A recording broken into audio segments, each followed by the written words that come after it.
Comment personnaliser la barre d'outils du Finder, c'est ce qu'on va voir tout de suite dans cette vidéo sur le blog Utips. Comme d'habitude, vous pouvez télécharger en cliquant sur le lien qui apparaît au centre de l'écran mon guide du Mac qui sera régulièrement mis à jour et vous recevrez ces mises à jour de temps en temps par mail. Voilà. Alors, comment personnaliser la barre du Finder? C'est cette barre, vous voyez, qui est ici en fait. Vous voyez, j'ai classé un peu les choses que j'utilisais le plus souvent et surtout j'ai mis aussi des petites applications ici que j'utilise très régulièrement. Donc comment on fait? Déjà, vous pouvez faire un clic droit ici, vous voyez, dans la zone grise, personnaliser la barre d'outils.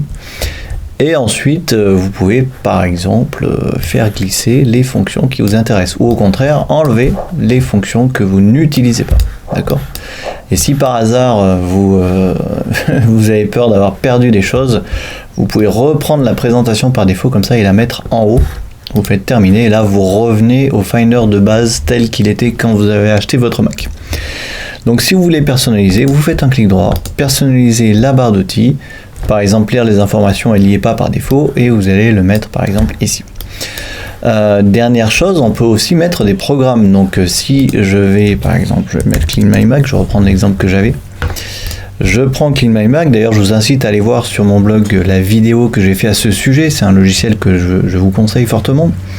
Je maintiens la touche commande enfoncée et je fais glisser l'application ici, clac, et je lâche. Voilà, ce qui fait que je pourrais lancer l'application à partir de là n'importe quand je veux. Je peux faire la même chose, j'avais aussi l'application Compress, donc je ferai une autre vidéo à ce sujet, c'est une très très bonne application pour compresser les images.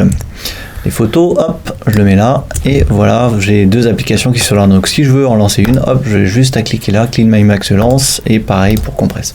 Donc vous pouvez mettre voilà, les applications, s'il y a des applications que vous utilisez vraiment tous les jours, on va dire c'est encore un raccourci de plus. Évidemment on a le dock, évidemment on a aussi le launchpad, mais ça peut être pratique d'avoir certains outils dans le Finder, notamment si vous voulez faire glisser des fichiers dessus. Par exemple, si je prends une photo, je peux la faire glisser directement sur l'icône de Compress et il va ouvrir la photo pour la compresser. Donc c'est assez pratique. Voilà. Merci d'avoir suivi cette vidéo. N'hésitez pas à poser des questions dans les commentaires sur le blog s'il y a des choses qui ne sont pas claires pour vous. Et moi je vous dis à demain sur le blog Utips.